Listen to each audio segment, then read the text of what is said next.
that interview you did, and it's very interesting. I highly encourage people to go over there and listen to it. It's absolutely fascinating. And how do you think this will change, or will it change in any way the theology, primarily Christian beliefs? Is that what you're hoping for here, or do you feel that this is such a monumental structure we're facing, and it needs more in order to understand it better and to break down some of the mythology surrounding Christianity? What do you think, John? Well, the first thing people need to recognize is that Christianity is a political system. It's not a spiritual system. It's always been designed to control the masses, and when they realize the manipulation of historical information and the suppression of information and the extermination of indigenous peoples across Europe and the usurpation of their beliefs and things like that, I think it will wake a lot of people up. The question is, will people pay attention? Right. And whether or not it happens quickly or slowly. Obviously, it's taken us 38 years from the publication of Allegro's book to now for academics to really start rethinking Allegro's proposals and not be so blind to it. And I think a big part of the problem is in the 1960s, Allegro first proposed that Christianity was based on drugs back in 1967, which was actually before Gordon Wasson, and most people are not aware of that. They think that Allegro had stolen the idea from Wasson's book, Soma, Divine Mushroom of Immortality, but we've found numerous newspaper articles a year before then where Allegro had already gone public. So, these arguments are fairly baseless. But refresh your question to me again. Well, it was more about how, if you think that this will in any way affect or change Christianity. We were talking about this idea of. Yeah. Well, and that's what I was getting at. The thing is it's taken 37 years or 38 years up to now to go this far, but suddenly now, where we had one book on the topic before, and then plus Clark Heinrich published his Magic Mushrooms and Religion and Alchemy back in the 90s, which also argued mushrooms in Judeo-Christianity, but not that Jesus was the mushroom himself. I think now with Rush's book and my new book, plus Astrotheology and Shamanism, Jack Hare's new book coming out, and then Professor Carl Ruck from Boston University has a new book coming out next year called Entheogens in Christianity. So we've reached a point where there's going to start being a flood of information in this regard.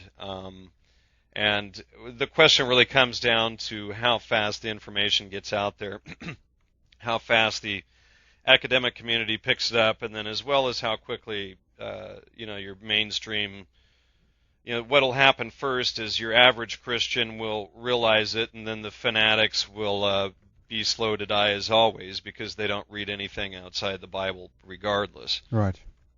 So, Allegro's work was suppressed, and the discoveries of the Dead Sea Scrolls, to me at least, feels like it was the same deal there. Once they began to notice or discover what was contained in there, that too became suppressed.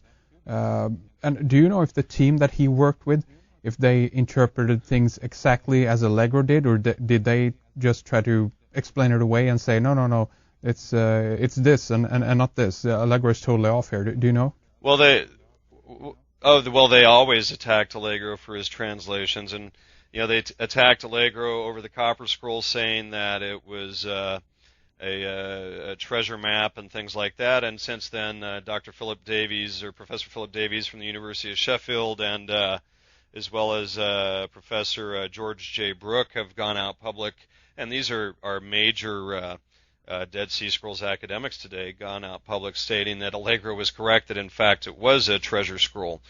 So there have been many academics that have come out and said, this area of Allegro's work was correct, we need to reanalyze that. Some have come out and said that these translations are so bad they're not usable. But see, what people have to realize is that Allegro was fighting against the rest of the team members nonstop, and for the first from 1954 when Allegro, or 1953-54 when Allegro joined the Dead Sea Scrolls team, until 1991 when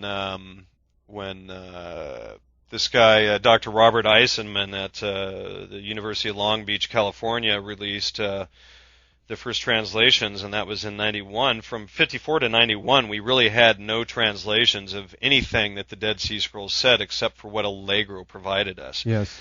So, Allegro was really the only source from the scrolls. They were so suppressed, and every time he published anything, the rest of the team would attack him for it. And he was the one that was really out there in the public light, getting the scrolls known, getting funding to save the scrolls.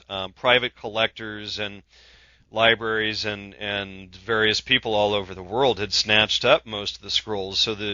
So Allegro had basically put it upon himself to go out and meet with the museums and libraries and universities and private investors to get them to donate money to buy back the scrolls from these private collectors to be able to save them. And that's, there's a couple of characters online that like to twist all of this information, and they've told me personally that they've never read any of Allegro's books, and they have podcasts and they do YouTube videos and things like that are just complete garbage and complete lack of understanding of Allegro's history and the things that went on there. And it's really unfortunate that again people attack work that they've never read, which seems to be 99.9% of the case. It's pretty rare when this field of research is attacked by people who have actually taken the time to study it. Yeah, it's a shame, absolutely. And so in your opinion then, I mean, do you think that Allegro's discoveries, how should I put it, take away some kind of, credibility around Christianity, or does it kind of add to it? Does it spice it up? What do you think? Well, it's twofold in actuality, and that's what it does is it makes you have a real appreciation for what Christianity was meant to be. When you understand that the Eucharist is the mushroom, when you understand that when Jesus says, take my flesh and eat my body and drink my blood, either, are we talking about a cannibalistic religion, which poses an even bigger problem, or are we talking about Christianity being based on entheogenic substances, which is really the case with almost every other religion in the world. So when we stop trying to think that that Christianity is the exception and that there's no way because Jesus appeared from nowhere and therefore everything written in the Bible is fact without any historical references to back most of what happened in the Bible. When we lay down these absurd assumptions, we begin to see these things unfold. And, anyway, go ahead. Well, regarding like the mythological story then of let's say Christ, and let's even tie it into the entheogenic connection here, does that still, in your opinion, have a valuable mythological teaching, so to speak, that we can learn from? Well, yes and no. I mean, it basically comes down to a lot of people who were doing a lot of entheogens and trying to describe the experience, and then it eventually got usurped by people who had no knowledge of the direct experience themselves. Either that, or shamans, and shamans eventually became priests, and shamans are known for huckstery and joking and things like that, and lying as well. So they're known to be expert of sleight of hand, and shamans and priests keep themselves in power by keeping their secret secret, and priests become kingships, and kingships become empires, and that's the way things go. So in your opinion, it's built on a weak foundation, so to speak, and it's would be fairly kind of easy then to actually pick holes in the foundation and make the whole thing collapse, right? Well, it is, and contrary to some of the other researchers out there, I feel that Christianity is based on three primary foundations. The first being fertility worship, and that may startle a lot of your listeners. The second being entheogens, and the third being sun worship and astrotheology that everyone likes to attack scholars like Acharya S for. But I think if people look beyond their predetermined conclusions from their own religious background, and if they just approach everything from having no religious background and being completely open instead of already deciding my religion is correct, then they'll discover that these ancient religions have a lot more in common than most people suspect. And really, what often happens is when people research these things, they focus on the differences instead of the similarities. And when you begin to focus on the similarities, that's when you begin to see the correlations between Jesus and John the Baptist, and Jesus and Tutankhamun and some of the ancient Egyptian kings, and Jesus and Mithra. And Mithra was the male-only war god of Rome that Rome had adopted from Persia. And as Professor Carl Ruck discusses in his recent book, The Hidden World, the similarities between Christianity and Mithraism were so similar that only the names of the deity had to be changed. And that's been argued, obviously, by other scholars. And, so people who think that there are no other scholars arguing these things and talking about this stuff, I really suggest you get off Wikipedia and Encyclopedia Britannica and get out there and crack open the books and read the journals. Right. Okay, let's spend a little time and talk about Gordon Wasson then, and then after that point we can kind of talk about the schism, or that might actually come up in context when we address Gordon Wasson. But do a little brief overview for us regarding Wasson and some of his work.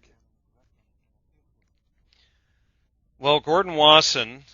I'm actually going to start a little bit earlier in Wasson's history than is typically known about him. In Wasson's early part of his life, he was a vice president to J.P. Morgan Bank. J.P. Morgan Chase is the bank that actually just took over most of the American economy this last month in this huge U.S. government bailout, which I think is ridiculous in a supposed free market capitalist system, which they've just proven failed by that very action. Yeah. And so Gordon Wasson worked directly for J.P. Morgan, and he was probably one of the ones on Jekyll Island when the Federal Reserve Act was put into place and things like that. So Wasson has an interesting banking history. He was also the account manager to the Vatican and had private sessions with the Pope. And so he was a high-powered. Sorry to interrupt you, John, but that would be for some people then, I guess, some evidence enough to say that he was in on the game, right? He was working with the big boys, right? What would you say to that? Well, I can't I don't have a document that proves it, but there is certainly a lot of speculative evidence to show that he was looking out for his own interests and the interests of his, I hate to use the word handlers, but when the word fits, Yeah. Before Wasson was a banker, he had graduated in a bachelor's degree in journalism. So he was a journalist, he was a banker, worked his way up somehow. What's interesting is I've also discovered evidence that it was actually J.P. Morgan who had the original interest in the mushrooms, and I kind of wonder how much of the original discovery of Wasson and his wife wandering through the forest in New York and her running out and picking mushrooms is even true. And I think in The Sacred Mushroom Seeker, Wasson's own daughter, Masha, has even questioned the validity of that story herself. So when we look at J.P. Morgan, he was close friends with a woman named Harriet Hosmer. And Harriet Hosmer